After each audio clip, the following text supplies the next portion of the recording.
If you've ever been on a long flight, you know how much difference good service can make. Imagine settling into your seat in first class, surrounded by luxury, the soft leather chairs, the quiet hum of the engines, and the promise of top-notch treatment. Now imagine expecting all that, only to have it fall apart before the plane even reaches cruising altitude. That's exactly what happened to a powerful business leader who was about to teach everyone around her a lesson they wouldn't soon forget. This woman wasn't just any traveler. She was a self-made CEO who had built a multi-billion-dollar tech empire from scratch. Her journey to success hadn't been easy. She'd faced countless challenges, broken barriers, and proven herself time and again in an industry dominated by people who didn't always look like her or come from where she did. But today wasn't supposed to be about proving anything. Today was about getting from New York to Los Angeles for an important board meeting. She stepped onto the private jet with confidence, dressed impeccably in a tailored suit that screamed professionalism. This wasn't some random commercial flight. This was her plane, or at least one she had personally arranged for the day. The crew on board was handpicked, each member chosen for their reputation as experts in delivering five-star service. They knew who they were working for, and they understood the stakes. Or so she thought. The takeoff went smoothly, and everything seemed fine at first. The cabin crew greeted her warmly, offering refreshments and making sure she was comfortable. She nodded politely, already thinking ahead to the presentation she needed to finalize during the flight. As the plane leveled off, the lead flight attendant approached with a menu. "We're ready to serve your meal whenever you'd like," the attendant said with a practiced smile. Now, here's the thing about this particular CEO. She didn't ask for much, but when she did, she expected it to be done right. Before the flight, she had made specific requests about her meal, things like dietary preferences and how certain dishes should be prepared. These weren't unreasonable demands, they were simple instructions meant to ensure her comfort. After all, isn't that what paying premium prices is supposed to get you? When the food finally arrived, though, something felt off. At first glance, it looked okay, but the closer she inspected it, the more glaring the problems became. The steak was cold, almost as if it had been sitting out too long before being served. The vegetables were overcooked and mushy, nothing like the crisp sides she'd requested. And worst of all, key ingredients she'd explicitly asked for were missing entirely. It wasn't just disappointing, it was disrespectful. At first, she tried to stay calm. Maybe this was a fluke, a rare misstep by an otherwise competent team. She flagged down the attendant and pointed out the issues, hoping for a quick resolution. "I'm sorry about this," the attendant stammered, clearly flustered. "Let me see what I can do." But deep down, the CEO couldn't shake the feeling that this was more than just a minor oversight. It was symbolic of something bigger, a lack of attention to detail, a failure to prioritize excellence, and perhaps even a subconscious dismissal of her expectations because of who she was. As she sat there staring at the plate in front of her, memories began flooding back. Memories of times when her voice hadn't been heard, when her authority had been questioned, when people assumed she didn't belong in spaces traditionally dominated by others. Those moments weren't frequent anymore. They rarely happened these days, but they left scars. Scars that reminded her why she demanded so much of herself and those around her. Her mind raced as she considered what to do next. Should she let it slide? After all, it was just one meal on one flight. Surely the world wouldn't end if she decided not to make a fuss. But then again, letting it go would mean accepting mediocrity, and she didn't build her empire by accepting anything less than perfection. If she ignored this now, what message would that send to the people working for her? What precedent would it set? By the time the attendant returned with a replacement dish, the CEO had already made up her mind. No matter how this flight ended, one thing was clear: this wasn't just about bad food, it was about respect. And respect, she believed, was earned, not given freely. With every passing minute, the tension in the cabin grew thicker, setting the stage for a confrontation that no one saw coming. Little did the crew know, their jobs were hanging by a thread, and little did the CEO know, this decision would spark A firestorm of reactions once the wheels touched down in Los Angeles. As the CEO sat there, her fork hovering over the plate of food that clearly didn't meet her expectations, she felt a wave of emotions washing over her. It wasn't just about the steak being cold or the missing ingredients. It was deeper than that. This moment brought back memories she thought she had tucked away long ago. Memories of times when she'd been underestimated, dismissed, or treated as though she didn't belong. She remembered walking into boardrooms early in her career, where older executives would look at her and assume she was an assistant instead of the person leading the meeting. She recalled pitching ideas only to have them ignored, until someone else said the same thing later and got credit for it. And then there were the subtle comments, the ones that seemed harmless on the surface, but carried an undercurrent of doubt. "You're so articulate," or "You must have worked really hard to get here." Those words weren't compliments. They were reminders that some people still saw her as an outsider.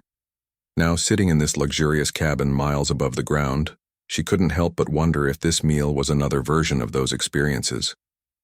Was this just carelessness, or was it something more? Had the crew assumed that because she was black they could cut corners? Or worse, had they not even realized they were cutting corners because they subconsciously didn't value her satisfaction as much as they would for someone else? The question swirled in her mind, gnawing at her sense of fairness. But here's the thing about this CEO. She wasn't someone who let emotions dictate her actions without thinking things through. Despite the frustration bubbling inside her, she paused and took a step back. She reminded herself of why she demanded excellence in every aspect of her life. It wasn't about ego or showing off power. It was about setting a standard. In her world, details mattered.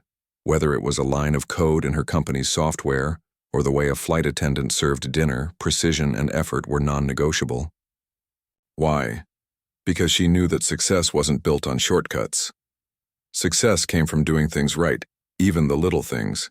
And yet, she also understood that no one was perfect. Mistakes happened. People slipped up. So why did this feel different? Why did this particular mistake sting so much? The answer came to her slowly, like pieces of a puzzle falling into place. It wasn't just about the food. It was about what the food represented.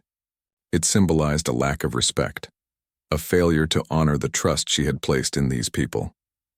When she hired this crew, she trusted them to deliver the level of service she expected. By serving her a meal that fell so far below those expectations, they had broken that trust.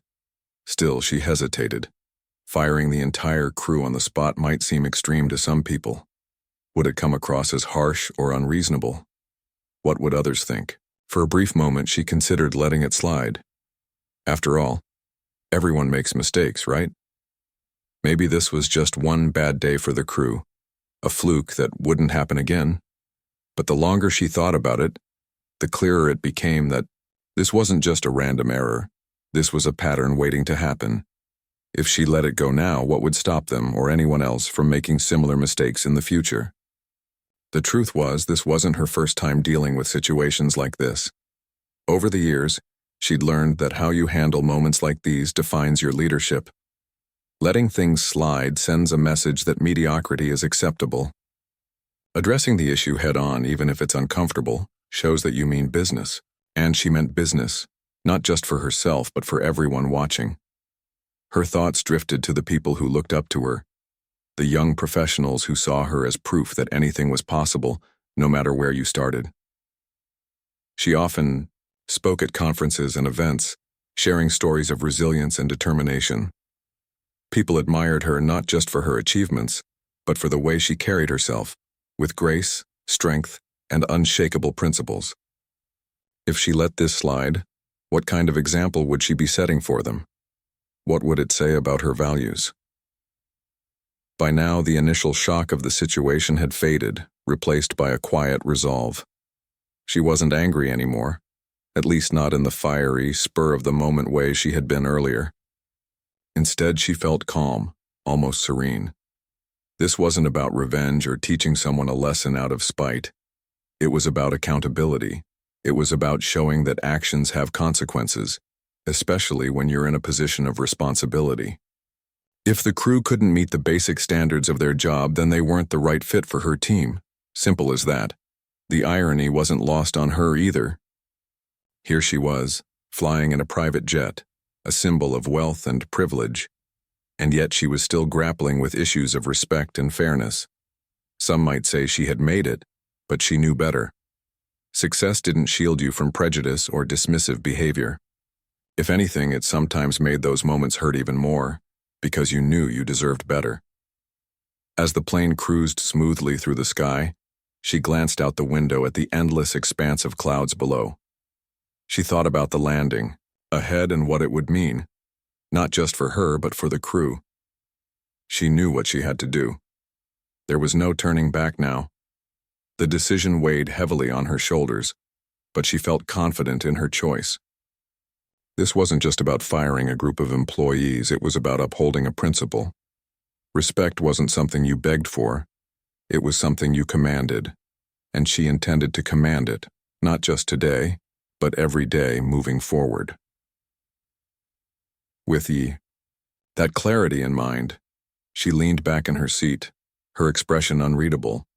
The rest of the flight stretched out before her, each passing minute building anticipation for the confrontation that awaited once the wheels touched down. Whatever happened next, one thing was certain. This flight was going to change lives, including hers. The atmosphere on the plane shifted dramatically after the CEO made up her mind. At first it was subtle, a slight tension in the air, a heaviness that hadn't been there before. The cabin crew, sensing something was off, began moving with extra caution, their smiles a little tighter, their movements a little quicker. They weren't sure what had changed, but they could feel it. And as the flight wore on, that feeling only grew stronger. Finally, the CEO decided it was time to address the issue directly. She pressed the call button near her seat, and within moments the lead flight attendant appeared. The attendant's face was calm, but her eyes betrayed a flicker of nervousness. She'd clearly picked up on the vibe too. "Yes, ma'am," she asked, her voice steady but tinged with uncertainty. "Come here for a moment," the CEO said, gesturing for the attendant to step closer. Her tone wasn't angry, it was calm, almost eerily so, but there was an edge to it that demanded attention. When the attendant leaned in, the CEO spoke quietly but firmly. "I want to talk about the meal you served me earlier." The attendant's expression faltered for just a second before she recovered, forcing a polite smile. "Of course," and she replied. "I'm very sorry if anything wasn't to your liking. We'll do everything we can to make it right." The CEO held up a hand, cutting her off mid-sentence. "Let me finish," she said, her voice still measured, but carrying a weight that silenced the attendant instantly. "This isn't just about the food being cold or missing ingredients. It's about the fact that I gave specific instructions ahead of time, clear, detailed instructions, and none of them were followed. This isn't a minor oversight, it's negligence, and I don't tolerate negligence." For a moment, the attendant just stared at her, unsure how to respond. Then, stammering slightly, she tried to explain. "Ma'am, please understand, we didn't mean for this to happen. Sometimes things slip through the cracks. Please give us another chance. We'll fix it immediately." But the CEO shook her head, her expression unwavering. "You're missing the point," she said. "This isn't fixable. Not today, not now. You failed to meet the basic requirements of your job, and that's not acceptable. If you can't follow simple instructions, then you're not the right person for this role." The words hung in the air like thunderclouds, heavy and unignorable. The attendant's face turned pale, and for a split second, she looked like she might cry. But she quickly composed herself, nodding stiffly. "Understood," she muttered, her voice barely above a whisper. Without another word, she turned and hurried back to the galley. What happened next felt like a ripple effect. The rest of the crew must have sensed the gravity of the situation because suddenly, everyone seemed to be trying harder. Drinks were offered more frequently, blankets were adjusted with extra care, and plates were cleared away almost immediately after use. It was as if they were scrambling to prove themselves, to undo whatever damage had already been done.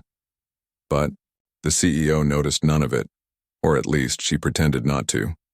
She remained seated, her posture relaxed but her demeanor icy, watching the chaos unfold around her. As the hours passed, whispers spread among the crew members. Some exchanged worried glances. Others huddled together in quiet conversations, their voices low enough to avoid detection. A few even approached her individually, offering apologies or small gestures of goodwill. One attendant brought her a glass of champagne, saying, "On the house, ma'am. Please accept our sincerest apologies." Another handed her a dessert plate with a note that read, "We truly value your patronage," but none of it moved her. She accepted the offerings politely, thanking them with a curt nod, but her expression never softened. Deep down, she knew these attempts were too little, too late. They weren't addressing the root of the problem. They were merely treating the symptoms, and that wasn't enough for her. By the time the plane began its descent into Los Angeles, the tension in the cabin was palpable. Every member of the crew knew something big was coming. Whether it was fear, guilt, or sheer anticipation, they couldn't shake the feeling that this flight was going to end differently than any other. For some, it was a sinking dread. For others, it was a mix of curiosity and panic. Either way, no one spoke openly about it. Instead, they busied themselves with final preparations, double-checking seatbelts and ensuring luggage compartments were secure. When the wheels finally touched down, the CEO unbuckled her seatbelt and stood up, smoothing out her suit jacket. She glanced around the cabin, taking in the faces of the crew one last time. Most avoided her gaze, staring instead at the floor or fidgeting nervously with their uniforms. A few dared to look her in the eye, their expressions a mixture of hope and resignation. Then, without saying a word, she motioned for the lead flight attendant to join her near the front of the plane. As the other passengers disembarked, oblivious to the drama unfolding behind closed doors, the CEO called the entire crew together. Her presence commanded attention, and though her voice remained calm, every word carried authority. "I'm going to be blunt," she began, looking each of them in the eye. "Today was unacceptable. You were hired to provide exceptional service and you failed to deliver. That's not just disappointing, it's unacceptable. Effective immediately, all of you are relieved of your duties." The room erupted in gasps. Some crew members froze in shock while others began protesting frantically. "Please reconsider," one pleaded. "We'll do better next time, I promise," another begged. But the CEO remained unmoved, her resolve unshaken. "This isn't about punishment," she continued. "It's about accountability. If you can't meet the basic expectations of your job, then you're not the right fit for my team. This decision isn't personal, it's professional. I expect excellence and I won't settle for anything less."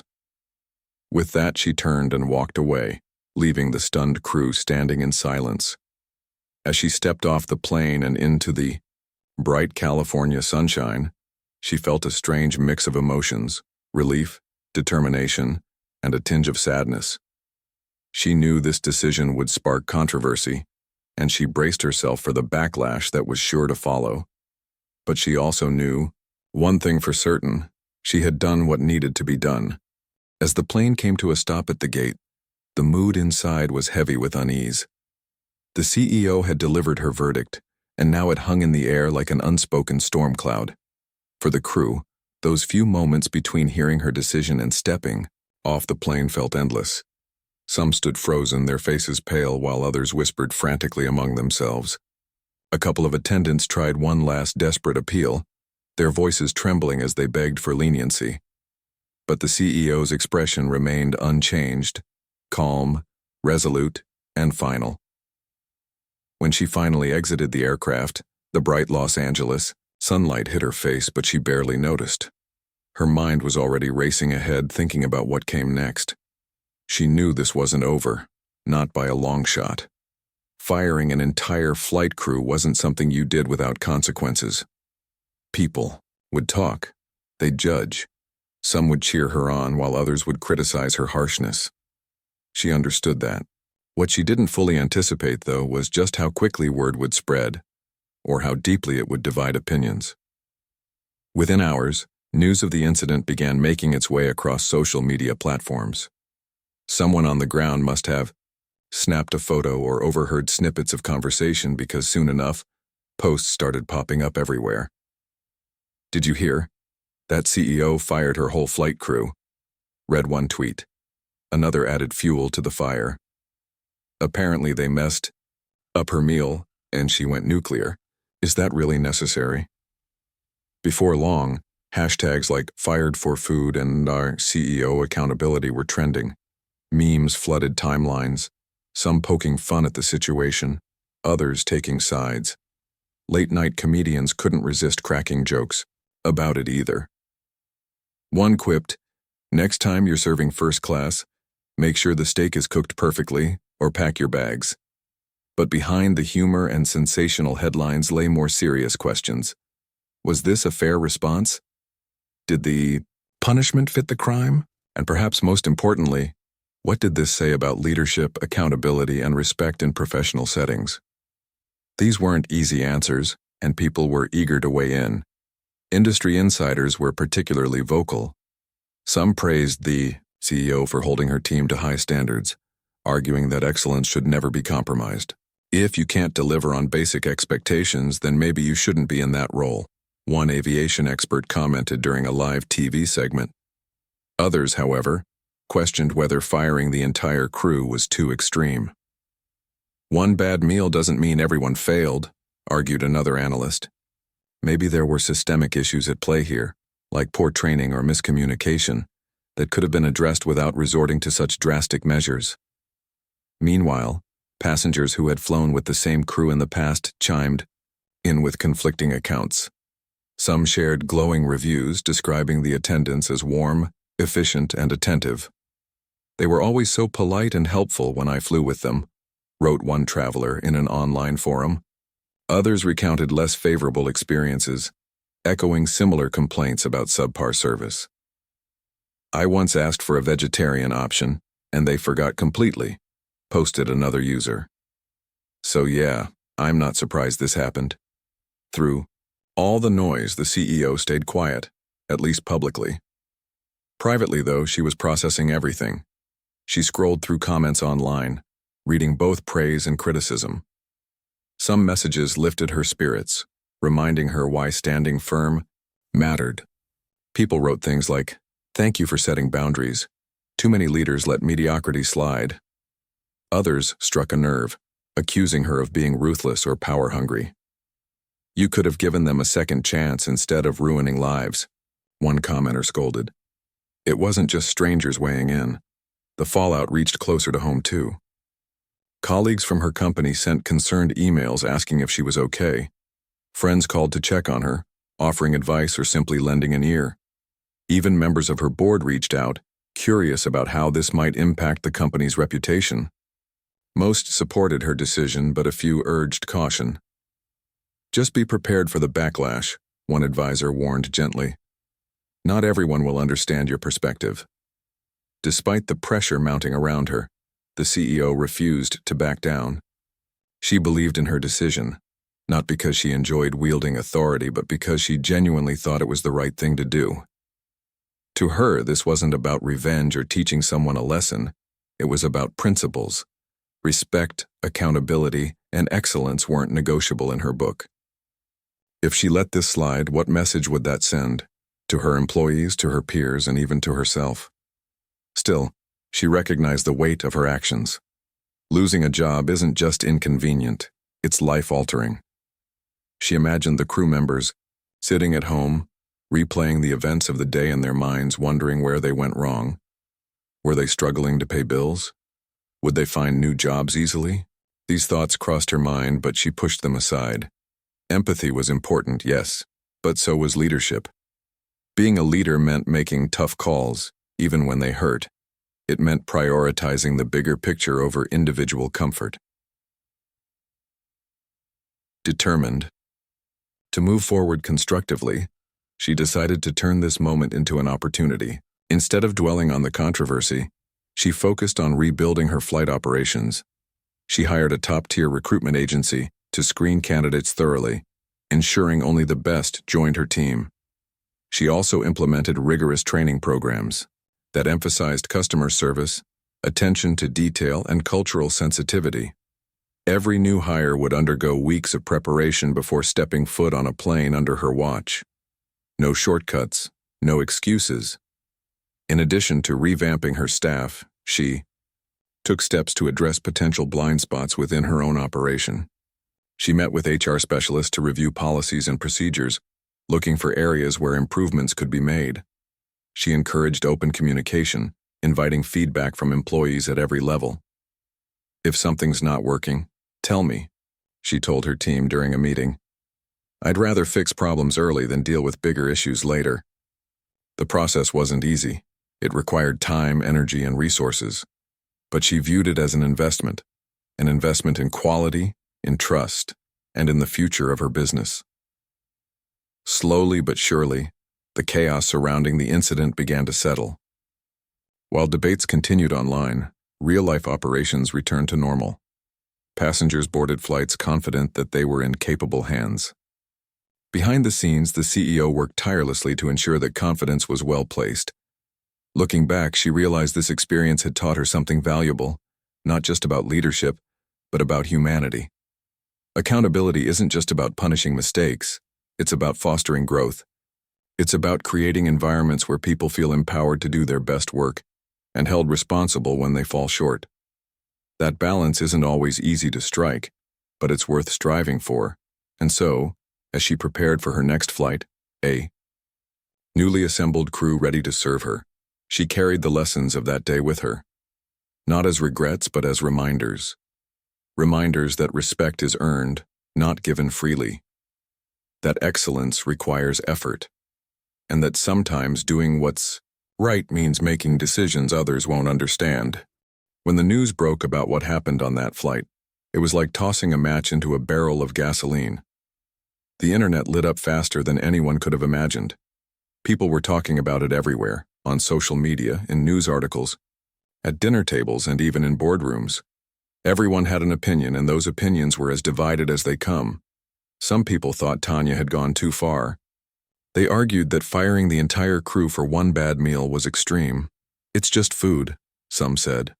"Couldn't she have given them another chance?" Others claimed she was being unreasonable and using her position to bully people who were simply doing their jobs.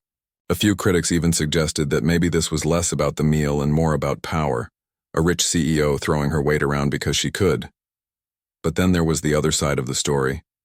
Many people rallied behind Tanya, applauding her bold move. For them, this wasn't just about cold food or a poorly plated dish. It was about respect, or rather, the lack of it. Tanya wasn't just any passenger.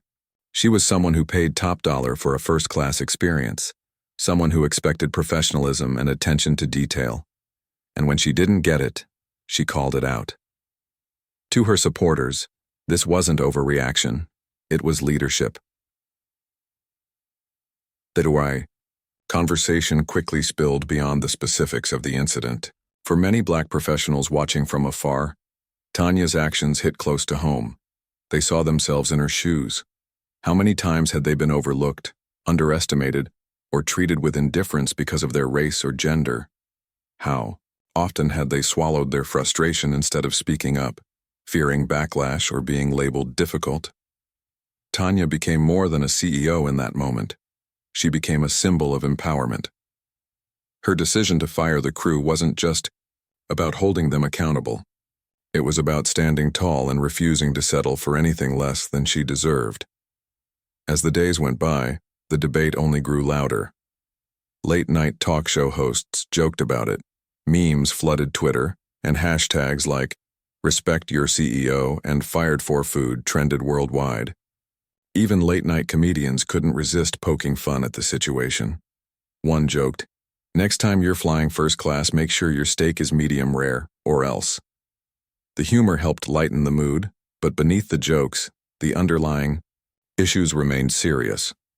Behind the scenes, Tanya stayed calm through all the noise.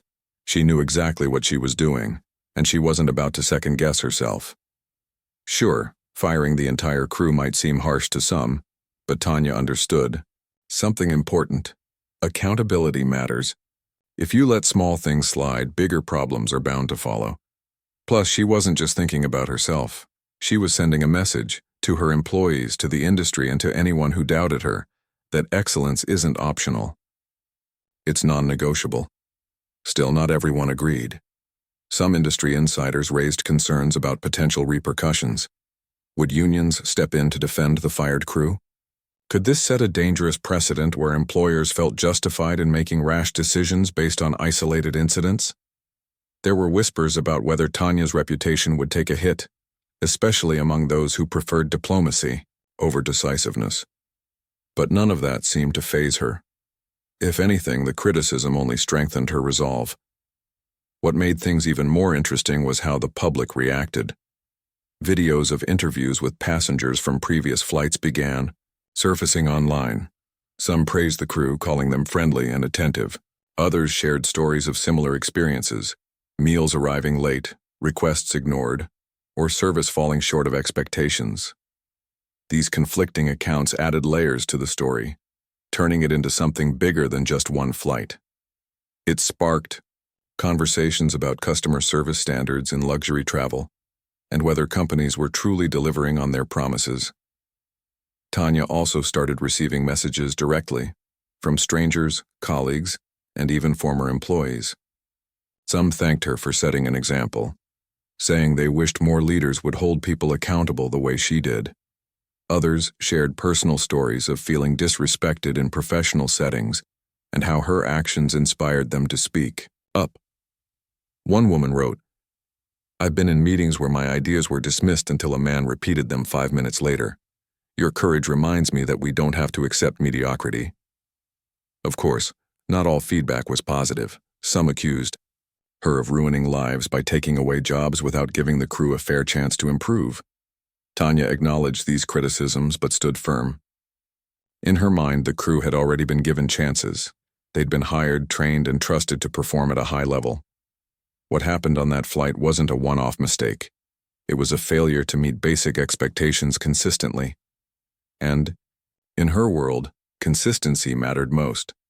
Amidst all the chaos, Tanya took time to reflect on the bigger picture. She realized that this incident wasn't just about her or the crew. It was about culture. It was about creating environments where excellence thrived and mediocrity had no place to hide. That's why, after the dust settled, she decided to take action. She introduced new training programs for her staff, focusing not just on technical skills but also on soft skills like communication, empathy, and cultural awareness. She wanted to ensure that every person working under her understood what it meant to deliver exceptional service, not just to her, but to everyone. In the end, the backlash and support balanced each other out. While some still questioned her methods, others admired her unwavering commitment to quality and respect. And though the controversy eventually faded from the headlines, its impact lingered.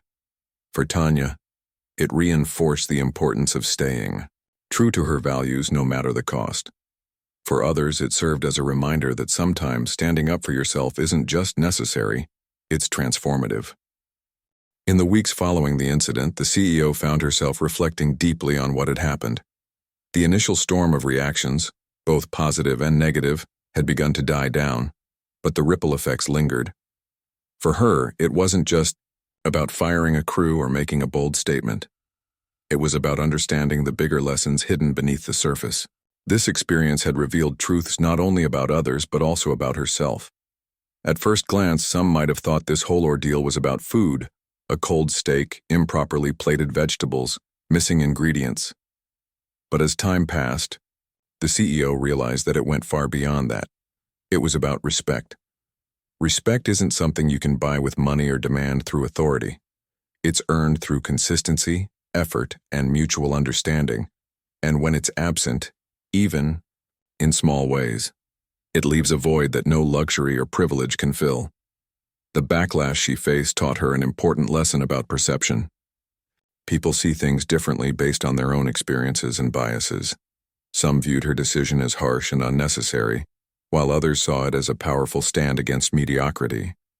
What struck her most, though, were the personal messages she received from strangers.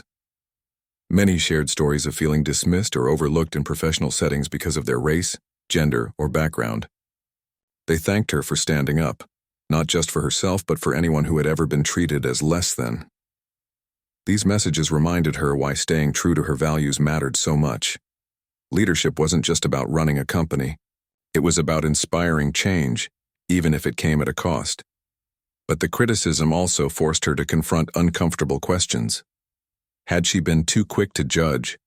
Could there have been underlying issues like poor training or miscommunication that contributed to the crew's failure? She didn't regret her decision, but she did acknowledge that leadership isn't black and white. There are always nuances, gray areas that require careful consideration. Moving forward, she vowed to be more mindful of those complexities, not to soften her standards, but to ensure fairness in how she held people accountable.